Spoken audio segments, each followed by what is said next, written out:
Għal Bernard Grech hemm riga differenti li tapplika għalih dwar l-ingaġġ ta' Persons of Trust, dan hekk kif għalkemm deputati tiegħu stess fil-passat fetħu kruċjata fuq il-Gvern dwar l-ingaġġ ta' persuni ta' fiduċja huwa qal li jekk ikun Prim Ministru huwa ma jsibx problema li jħaddem miegħu persuni ta' fiduċja. F'intervista l-ħadd filgħodu saħansitra qal li l-ingaġġ ta' persuni ta' fiduċja huwa normali.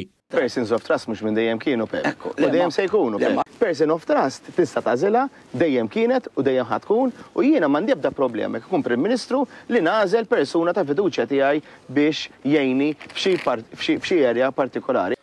Iżda dak li għalih u għal-Gvern Nazzjonalista huwa aċċettabbli għal-Gvern attwali immexxi mill-Partit Laburista l-ingaġġ ta' persuni ta' fiduċja huwa kundannabbli. F'diskors parlamentari li jmur lura l-Novembru tas-sena l-oħra, id-Deputat Nazzjonalista Carola Kulina saħansitra kien qal kif l-ingaġġ ta' persuni ta' fiduċja minn Gvern Laburista għandha tkun eċċezzjoni kbira.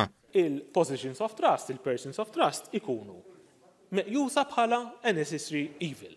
U għaxu a necessary evil nerġa' ngħid, inti ma tfittix illi tagħmlu ir-regola, imma tagħmlu l-eċċezzjoni u eċċezzjoni kbira. Eċċezzjoni kbira.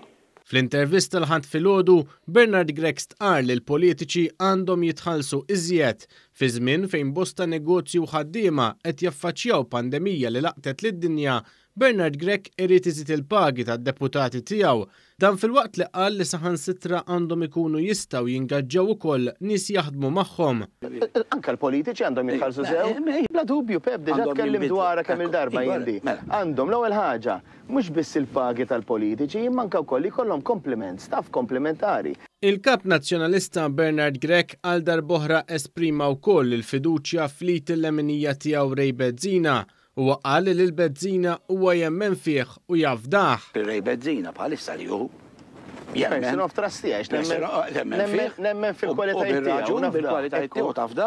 Ray Bezzina kien involut f'ingaġġ skandalus fil-Waste Serv fi żmien il-Gvern ta' Lawrence Gonzi. Ex-Chief of Staff ta' George Policino, Ray Bezzina huwa esponent ewlieni tal-Għaqda Repubblika.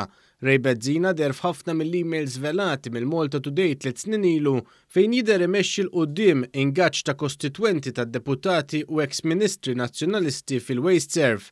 Dan baqa' jagħmlu sa ftit ġimgħat qabel l-elezzjoni ġenerali tal-2013 fejn il-Partit Nazzjonalista kien fl-aħħar jiem tiegħu fil-Gvern u s-sondaġġi interni tiegħu ukoll bdew juruh li jrid jaqdef u jaqdi ċertu nies biex iżomm ċertu voti.